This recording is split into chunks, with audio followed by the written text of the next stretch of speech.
एक बार गौतम बुद्ध का एक अनुयायी जो कि सालों से गौतम बुद्ध के आश्रम में आ रहा था, वह उनके प्रवचन सुनता, आश्रम में ध्यान आदि करता और फिर चला जाता। लेकिन अचानक कुछ दिनों से उसने आश्रम में आना ही बंद कर दिया था। यह बात गौतम बुद्ध ने भी अनुभव की।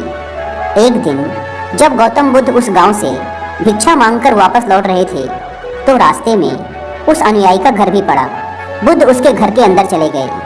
अंदर जाके देखा तो वह इंसान आंगन में बैठकर कुछ काम कर रहा था। बुद्ध को देखते ही वह जल्दी से हाथ जोड़कर उनके सामने खड़ा हो गया। उसने बुद्ध को पीने के लिए शीतल जल दिया और बैठने के लिए आंगन के चबूतरे पर एक चटाई बिछाई। बुद्ध चटाई पर आराम से बैठ गए। फिर बुद्ध ने उस अनुयायी से पूछा, तुम्हारे घर परिवार में सब कुछ ठीक तो है ना? अनुयायी बोला, हाँ भंते, सब ठीक है। बुद्ध ने पूछा, फिर तुमने आजकल आश्रम में आना क्यों छोड़ दिया? यह सुन वह अनुयायी थोड़ा सा शर्मिंदा होने लगा। फिर बोला, अब मैं आपको कैसे बताऊं बुद्ध? गौतम बुद्ध ने कहा, तुम निसंकोच कह सकते हो। अनुयायी ने कहा, मेरे वस्त्र बहुत ही पुराने हो चुके हैं, वे कई जगह से फट गए हैं, उनमें छेद निकल आए हैं, अब वो बिल्कुल भी पहनने लायक रहे ही नहीं।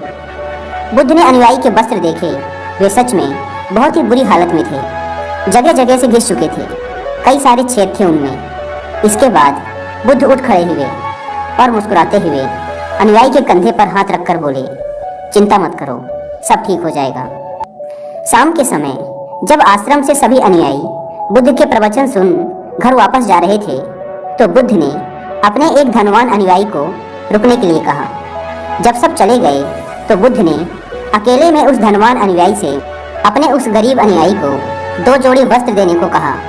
धनवान अनुयायी उस गरीब अनुयायी के घर वस्त्र भिजवा देने का वचन देकर वहां से चला जाता है। अगले दिन सुबह वह अमीर अनुयायी उस गरीब अनुयायी के परिवार के हर एक सदस्य के लिए 2-2 जोड़ी कपड़े एक पोटली में बंधवाकर अपने नौकर के हाथ भिजवा देता है, जिसे देखकर उस गरीब अनुयायी का पूरा परिवार बहुत ही खुश होता है।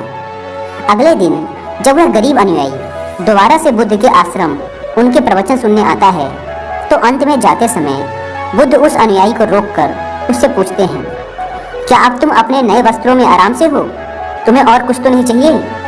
अनुयायी ने कहा, पहले तो आपका बहुत बहुत आभार भंते, मैं इन कपड़ों में बिल्कुल आराम से हूँ और मुझे अब और कुछ नहीं चाहिए। बुद्ध ने आगे पूछा, अब जबकि तुम्हें नए वस्त्र प्राप्त हो चुके हैं तो तुमने अपने पुराने वस्त्रों का क्या किया?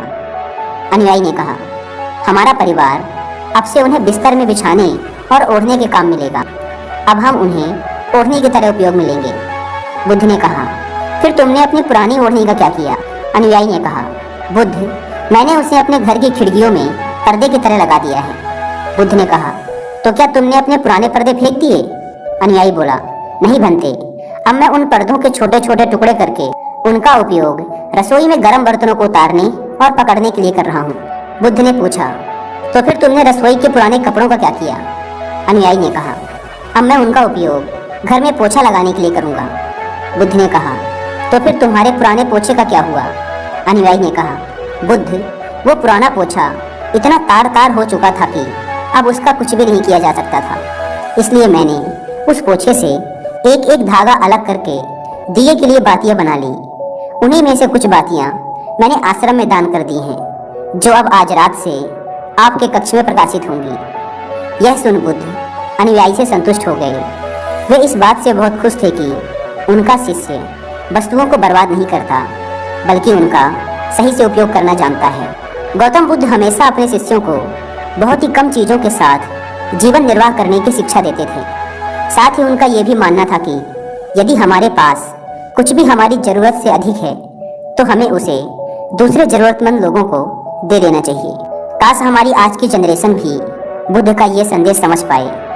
आज लगभग हर इंसान अपनी ज़रूरत से अधिक चीज़ें खरीद रहा है, केवल लोगों की देखा देखी में और दूसरों को शो ऑफ करने के चक्कर में।